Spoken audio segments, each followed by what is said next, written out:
O desejado de todas as nações. Capítulo 16. Em seu templo. Este capítulo se baseia em João capítulo 2, versos 12 a 22. Depois disto, desceu a Cafarnaum, ele e sua mãe e seus discípulos, e ficaram ali não muitos dias. Estava próxima a Páscoa dos judeus, e Jesus subiu a Jerusalém. Nessa jornada, uniu-se Jesus a um grande grupo que ia de caminho para a capital. Ainda não havia anunciado publicamente sua missão e misturava-se despercebido com o povo. Nessas ocasiões, a vinda do Messias, a que o ministério de João dera tanta preeminência, era muitas vezes o tema de conversação. Com vivo entusiasmo, consideravam a esperança da grandeza nacional. Jesus sabia que essa esperança haveria de sofrer decepção, pois baseava-se em uma falsa compreensão das Escrituras. Com profundo zelo, explicava ele as profecias e procurava despertar os homens para mais acurado estudo da palavra de Deus. Os guias judaicos haviam instruído o povo de que em Jerusalém deviam ser ensinados quanto ao culto a Deus. Ali, durante a semana da Páscoa, se reuniam em grande número, vindos de todas as partes da Palestina e mesmo de terras distantes. Os pátios do templo enchiam-se de uma multidão promíscua. Muitos não podiam levar consigo os sacrifícios que deviam ser oferecidos em símbolo do grande sacrifício. Para a comodidade destes, compravam-se e vendiam-se animais no pátio exterior do templo. Ali se reunia toda espécie de gente para comprar suas ofertas. Ali se trocava todo o dinheiro estrangeiro pela moeda do santuário. Todo judeu tinha por dever pagar anualmente meio siclo como resgate da sua alma. Êxodo capítulo 30, versos 12 a 16. E o dinheiro assim obtido era empregado para a manutenção do templo. Além disso, levavam-se grandes somas como ofertas voluntárias para serem depositadas no tesouro do templo. E exigia-se que todo o dinheiro estrangeiro fosse trocado por uma moeda chamada o siclo do templo, a qual era aceita para o serviço do santuário. A troca do dinheiro dava lugar a fraude e extorsão, havendo descaído em desonroso tráfico, fonte de lucros para os sacerdotes. Os mercadores exigiam preços exorbitantes pelos animais vendidos e dividiam o proveito com os sacerdotes e principais, que enriqueciam assim à custa do povo. Ensinara-se aos adoradores que, se não oferecessem sacrifícios, as bênçãos de Deus não repousariam sobre seus filhos e sua terra. Assim, era garantido elevado preço pelos animais, porque, depois de vir de tão longe, o povo não queria voltar para casa sem realizar o ato de devoção que ali o levara. Grande era o número de sacrifícios oferecidos por ocasião da Páscoa e avultadas as vendas no templo. A consequente confusão dava a ideia de uma ruidosa feira de gado e não do sagrado templo de Deus. Ali se podiam ouvir ásperos ajustes de compras, o mugir do gado, o baler de ovelhas, o arrulho de pombos, de mistura com o tinir das moedas e violentas discussões. Tão grande era a confusão que os sacerdotes eram perturbados e as palavras dirigidas ao Altíssimo afogadas pelo tumulto que invadia o templo. Os judeus orgulhavam-se extremamente de sua piedade, regozijavam-se por causa de seu templo e reputavam blasfêmia uma palavra proferida em desmerecimento do mesmo. Eram muito rigorosos quanto à execução das cerimônias com ele relacionadas. O amor do dinheiro, porém, levara-lhes de vencida os escrúpulos. mal se apercebiam de quão longe tinham sido levados do original desígnio do serviço instituído pelo próprio Deus. Quando o Senhor descera sobre o Monte Sinai, o lugar fora consagrado por sua presença. Moisés recebeu ordens de pôr limites em volta do monte e santificá-lo, e a palavra do Senhor se fez ouvir com advertência: guardai-vos que não subais ao monte, nem toqueis o seu termo. Todo aquele que tocar o monte certamente morrerá. Nenhuma mão tocará nele, porque certamente será apedrejado ou asseteado. Quer seja animal, quer seja homem, não viverá. Êxodo capítulo 19, versos 12 e 13.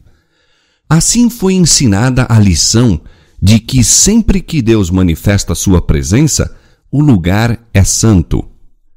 As dependências do templo de Deus deviam ser consideradas sagradas. Na luta pelo ganho, porém, tudo isso se perdeu de vista. Os sacerdotes e principais, chamados para representantes de Deus perante a nação, deviam ter corrigido os abusos do pátio do templo. Deviam haver dado ao povo um exemplo de integridade e compaixão. Em lugar de cuidar do próprio proveito, deviam ter considerado a situação e as necessidades dos adoradores e estado prontos a ajudar os que não podiam comprar os sacrifícios exigidos, mas assim não fizeram. A avareza lhes endurecera o coração. Iam a essa festa pessoas que se achavam em sofrimento, em necessidade, em aflição. O cego, o coxo, o surdo ali se achavam. Alguns eram levados em leitos.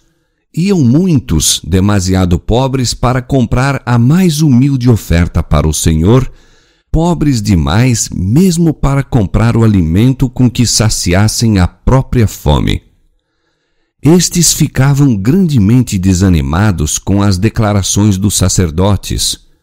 Os sacerdotes gloriavam-se de sua piedade, pretendiam ser os guardas do povo, eram, no entanto, faltos de simpatia e compaixão.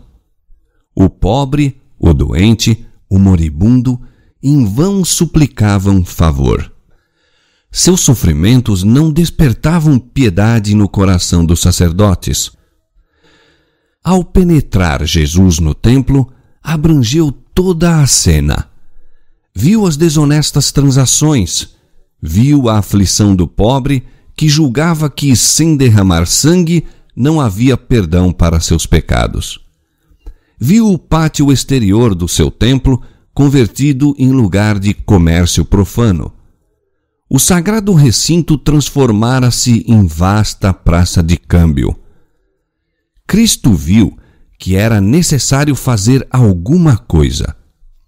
Numerosas eram as cerimônias exigidas do povo sem a devida instrução quanto ao sentido das mesmas. Os adoradores ofereciam seus sacrifícios sem compreender que eram símbolos do único sacrifício perfeito, e entre eles, não conhecido nem honrado, achava-se aquele a quem prefiguravam todos os seus serviços. Ele dera instruções quanto às ofertas, compreendia-lhes o valor simbólico e via que estavam agora pervertidas e mal interpretadas. O culto espiritual estava desaparecendo rapidamente. Nenhum laço ligava os sacerdotes e principais ao seu Deus. A obra de Cristo era estabelecer um culto totalmente diverso. Enquanto ali, de pé, nos degraus do pátio do templo, Cristo abrangeu com penetrante visão a cena que estava perante ele. Seu olhar profético penetra o futuro e vê não somente anos, mas séculos e gerações. Vê como os sacerdotes e principais despojam o necessitado de seu direito e proíbem que o evangelho seja pregado ao pobre. Vê como o amor de Deus seria ocultado aos pecadores e os homens fariam de sua graça mercadoria. Ao contemplar a cena, exprimem-se-lhe na fisionomia indignação, autoridade e poder. A atenção do povo é para ele atraída. Voltam-se para ele os olhares dos que se acham empenhados no profano comércio. Não podem dele despregar os olhos.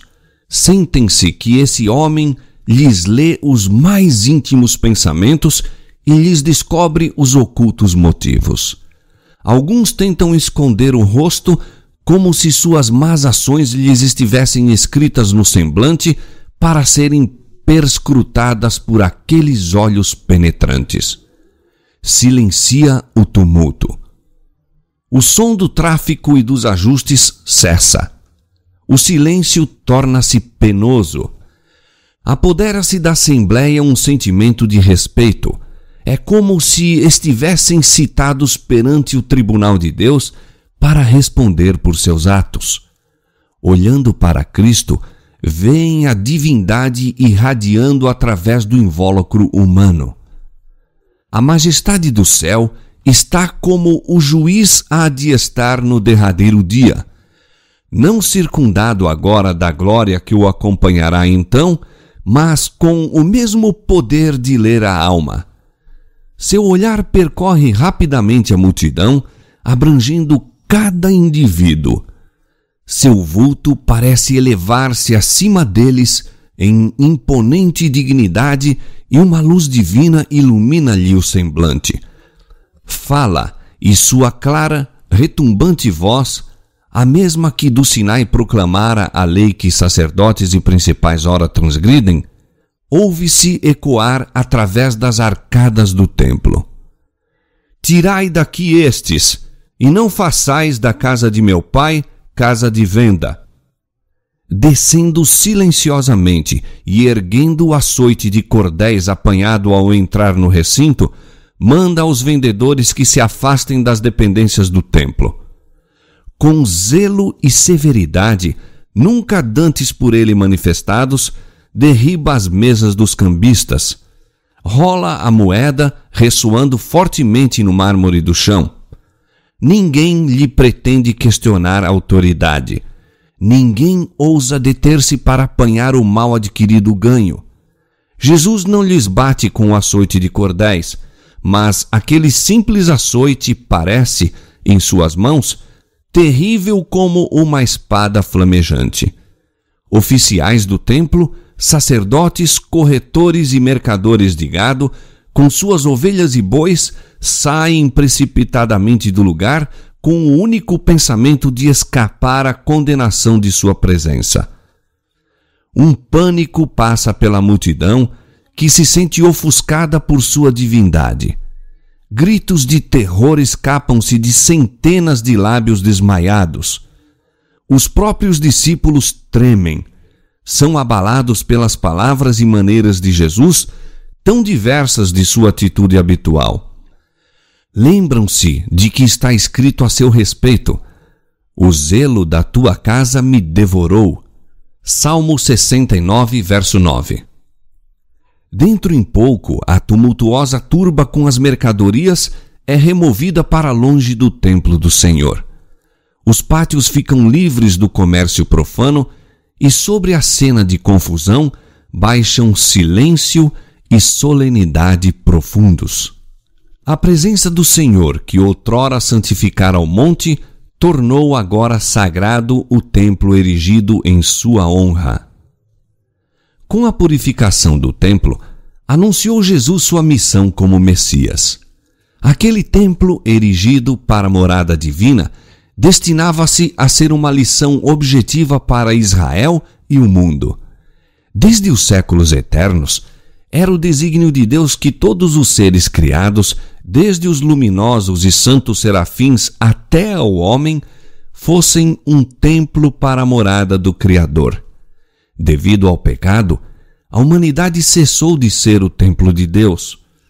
Obscurecido e contaminado pelo pecado, o coração do homem não mais revela a glória da divindade.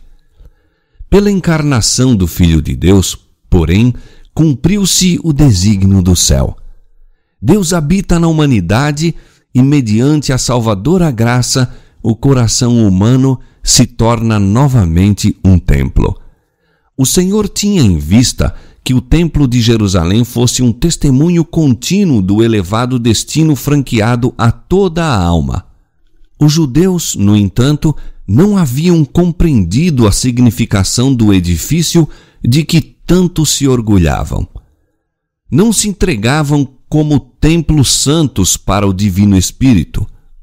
Os pátios do Templo de Jerusalém, cheios do tumulto de um tráfico profano, representavam com exatidão o templo da alma, contaminado por paixões sensuais e pensamentos profanos. Purificando o templo dos compradores e vendilhões mundanos, Jesus anunciou sua missão de limpar a alma da contaminação do pecado, dos desejos terrenos, das ambições egoístas, dos maus hábitos que a corrompem. De repente virá ao seu templo o Senhor, a quem buscais, o anjo do concerto, a quem vós desejais. Eis que vem, diz o Senhor dos Exércitos, mas quem suportará o dia da sua vinda? E quem subsistirá quando ele aparecer? Porque ele será como o fogo do ourives e como o sabão dos lavandeiros, e assentar-se-á, afinando e purificando a prata, e purificará os filhos de Levi, e os afinará como ouro e como prata. Malaquias capítulo 3, versos 1 a 3. Não sabeis vós que sois o templo de Deus, e que o Espírito de Deus habita em vós? Se alguém destruir o templo de Deus, Deus o destruirá, porque o templo de Deus, que sois vós, é santo. 1 Coríntios capítulo 3, versos 16 e 17. Homem algum pode de si mesmo expulsar a turba má que tomou posse do coração.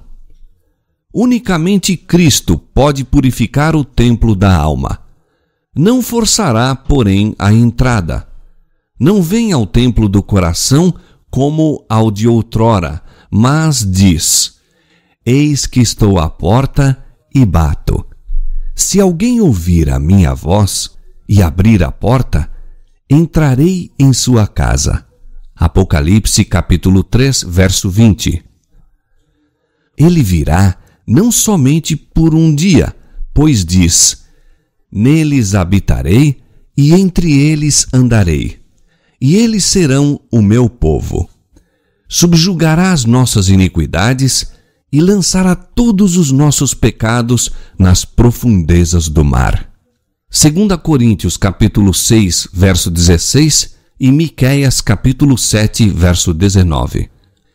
Sua presença purificará e santificará a alma, de maneira que ela seja um santo templo para o Senhor e uma morada de Deus em espírito. Efésios 2, 21 e 22. Dominados de terror, os sacerdotes e os principais haviam fugido do pátio do templo e do olhar perscrutador que lhes lia o coração. Em sua fuga, encontraram-se com outros que iam para o templo e pediram-lhes que voltassem, contando-lhes o que tinham visto e ouvido. Cristo olhava para os homens a fugir em compassiva piedade pelo temor deles e por sua ignorância do que constituísse o verdadeiro culto. Viu nessa cena simbolizada a dispersão de todo o povo judeu por causa de sua maldade e impenitência. E por que fugiam do templo os sacerdotes? Por que não defenderam sua posição? Aquele que lhes ordenava que se fossem era o filho de um carpinteiro, um pobre galileu, sem posição nem poder terrestre. Por que lhe não resistiram? Por que deixaram o tão mal adquirido ganho e fugiram ao mando de uma pessoa de tão humilde aparência? Cristo falava com a autoridade de um rei e em seu aspecto e no tom de sua voz havia alguma coisa a que eles não podiam resistir. A voz de comando compreenderam como nunca dantes, sua verdadeira posição de hipócritas e roubadores. Quando a divindade irradiou através da humanidade, não viram apenas indignação na fisionomia de Cristo.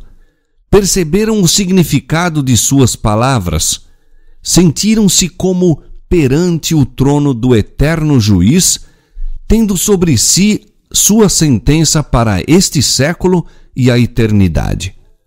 Por algum tempo, ficaram convencidos de que Cristo era profeta, e muitos acreditaram ser o Messias. O Espírito Santo, como num relâmpago, lhes fez acudir à mente palavras dos profetas com respeito a Cristo. Render-se-iam a esta convicção? Arrepender-se não o queriam eles. Sabiam que se haviam despertado as simpatias de Cristo para com os pobres.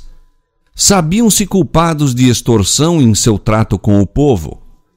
Como Cristo lhes penetrasse os pensamentos, aborreceram-no. Sua pública repreensão humilhava-lhes o orgulho e tinham ciúmes da crescente influência que ia conquistando entre o povo. Decidiram intimidá-lo a declarar com que autoridade os expulsara e quem lhe a conferira. Lenta e refletidamente, mas com ódio no coração, voltaram ao templo. Que mudança, porém, se operara durante sua ausência? Ao fugirem, haviam ficado atrás os pobres e estes contemplavam agora a Jesus, cujo semblante exprimia amor e simpatia. Com olhos marejados de lágrimas, dizia às trêmulas criaturas que o cercavam: Não temas, eu te livrarei e tu me glorificarás. Para isso vim ao mundo. O povo comprimia-se diante dele, dirigindo-lhe insistentes e lastimosos apelos. Mestre, abençoa-me.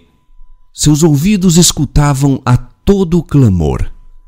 Com uma compaixão maior que a de uma terna mãe, inclinava-se para os sofredores. Todos eram objeto de sua atenção. Cada um era curado de qualquer moléstia que tivesse. Os mudos abriam os lábios em louvor. Os cegos contemplavam o rosto de seu restaurador. Alegrava-se o coração dos enfermos.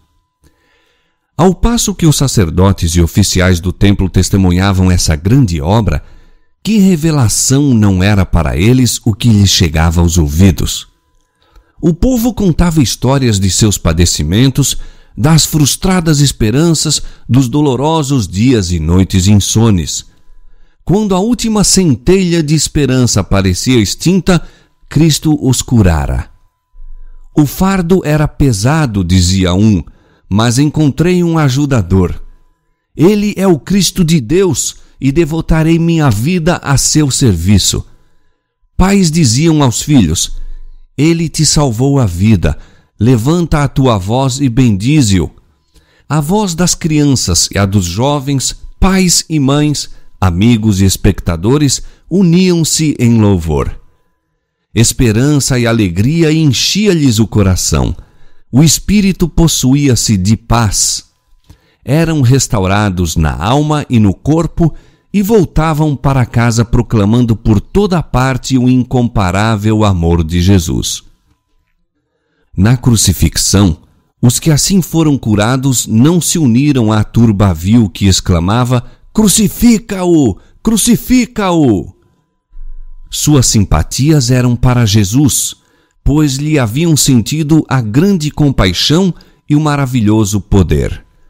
Sabiam que era seu Salvador, pois lhes dera saúde física e espiritual. Escutaram as pregações dos apóstolos e a entrada da palavra de Deus em seu coração lhes dera entendimento. Tornaram-se instrumentos da misericórdia de Deus, de sua salvação. A multidão que fugira do templo, passado algum tempo, foi voltando devagar. Haviam se recobrado em parte do terror que dele se apoderara, mas suas fisionomias exprimiam irresolução e timidez. Olhavam com pasmo as obras de Jesus e ficavam convencidos de que nele tinham cumprimento as profecias concernentes ao Messias. O pecado de profanação do templo cabia em grande parte aos sacerdotes. Fora por arranjos da parte deles que o pátio se transformara em mercado. O povo era relativamente inocente. Foi impressionado pela divina autoridade de Jesus, mas para ele a influência dos sacerdotes e principais era suprema.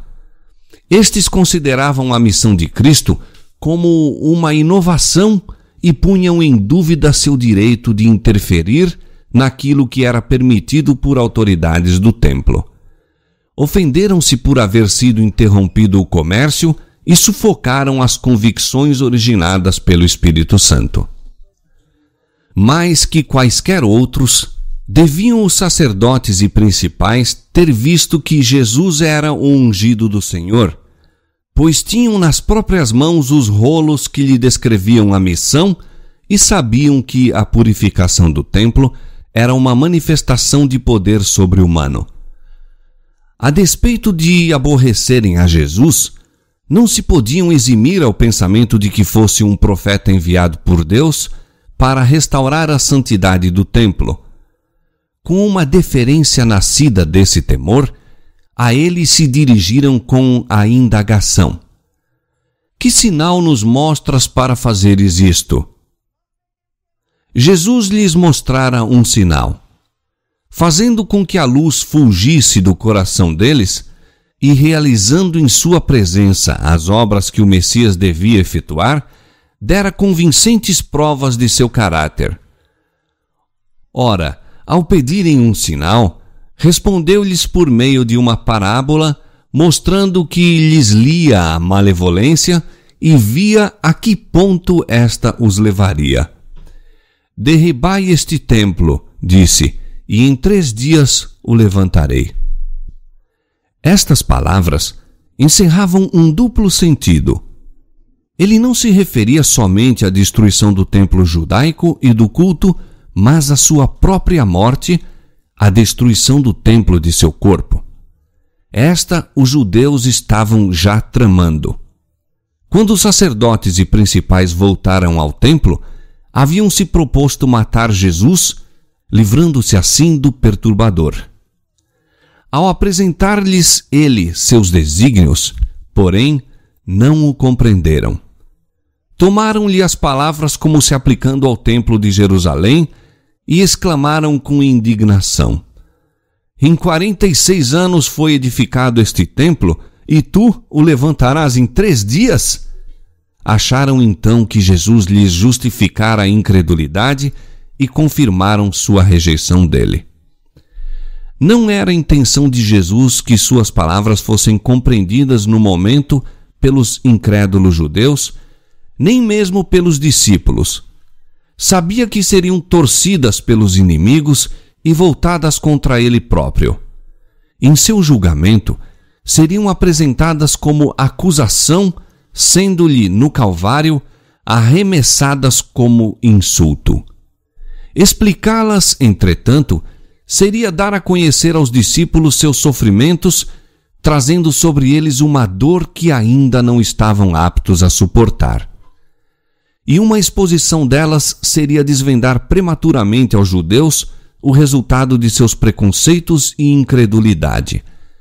Já tinham entrado num caminho em que deliberadamente haviam de prosseguir até que ele fosse levado como ovelha ao matadouro.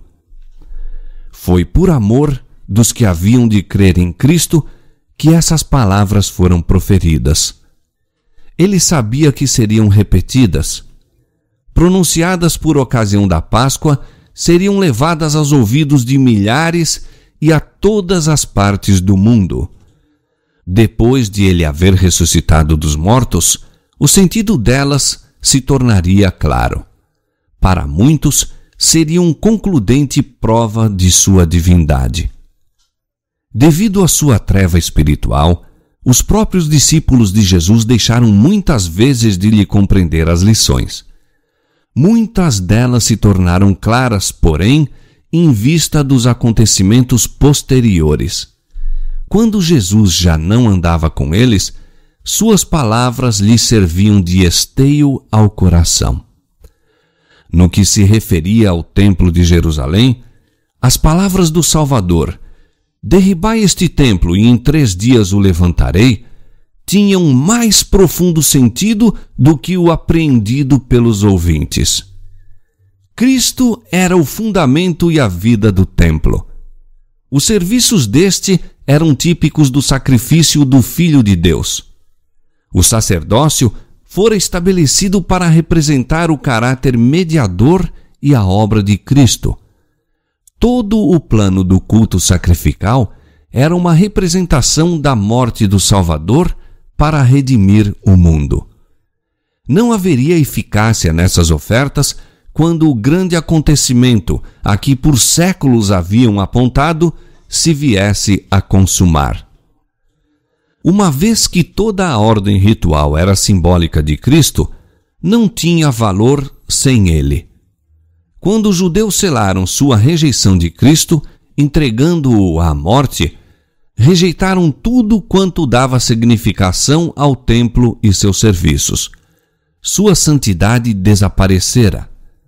Estava condenado à destruição. Daquele dia em diante, as ofertas sacrificais e o serviço com elas relacionado eram destituídos de significado. Como a oferta de Caim, não exprimiam fé no Salvador. Condenando Cristo à morte, os judeus destruíram virtualmente seu templo. Quando Cristo foi crucificado, o véu interior do templo se rasgou em 2 de alto a baixo, significando que o grande sacrifício final fora feito e que o sistema de ofertas sacrificais cessara para sempre. Em 3 dias o levantarei. Por ocasião da morte do Salvador, as potências das trevas pareciam prevalecer e exultaram em sua vitória. Do fendido sepulcro de José, porém, saiu Jesus vitorioso. Despojando os principados e potestades, os expôs publicamente e deles triunfou em si mesmo. Colossenses 2,15. Pela virtude de sua morte e ressurreição, tornou-se o ministro do verdadeiro tabernáculo, o qual o Senhor fundou e não o homem. Hebreus 8:2. Foram homens que erigiram o tabernáculo judaico. Homens construíram o templo. O santuário de cima, porém, do qual o terrestre era um símbolo, não foi construído por nenhum arquiteto humano. Eis aqui o homem cujo nome é Renovo. Ele mesmo edificará o templo do Senhor e levará a glória, assentar-se-á e dominará no seu reino. Zacarias capítulo 6, versos 12 e 13. O serviço sacrificial que apontara a Cristo passou, mas os olhos dos homens voltaram-se para o sacrifício verdadeiro pelos pecados do mundo. O sacerdócio terrestre terminou, mas nós olhamos a Jesus, o ministro do novo concerto, e ao sangue da aspersão, que fala melhor do que o de Abel. O caminho do santuário não estava descoberto enquanto se conservava em pé o primeiro tabernáculo, mas, vindo Cristo, o sumo sacerdote dos bens futuros, por um maior e mais perfeito tabernáculo, não feito por mãos, mas por seu próprio sangue, entrou uma vez no santuário, havendo efetuado uma eterna redenção. Hebreus capítulo 12, verso 24, capítulo 9, versos 8 a 12. Portanto, pode também salvar perfeitamente os que por ele se chegam a Deus, vivendo sempre para interceder por eles. Hebreus 7, 25. Conquanto o serviço houvesse de ser transferido do templo terrestre ao celestial, embora o santuário e nosso grande sumo sacerdote fossem invisíveis aos olhos humanos, todavia os discípulos não sofreriam com isso nenhum detrimento. Não experimentariam nenhuma falha em sua comunhão, nem enfraquecimento de poder devido à ausência do Salvador. Enquanto Cristo ministra no santuário em cima, continua a ser, por meio de seu Espírito, o ministro da Igreja na terra. Ausente de nossos olhos, cumpre-se, entretanto, a promessa que nos deu ao partir. Eis que eu estou convosco todos os dias, até a consumação dos séculos. Mateus 28, 20. Conquanto delegue seu poder a ministros inferiores, sua vitalizante presença permanece ainda em sua igreja. Visto que temos um grande sumo sacerdote, Jesus, Filho de Deus, retenhamos firmemente a nossa confissão, porque não temos um sumo sacerdote que não possa compadecer-se de nossas fraquezas, porém, um que, como nós, em tudo foi tentado, mas sem pecado. Cheguemo-nos, pois, com confiança ao trono da graça, para que possamos alcançar misericórdia e achar graça, a fim de sermos ajudados em tempo oportuno. Hebreus capítulo 4, versos 14 a 16.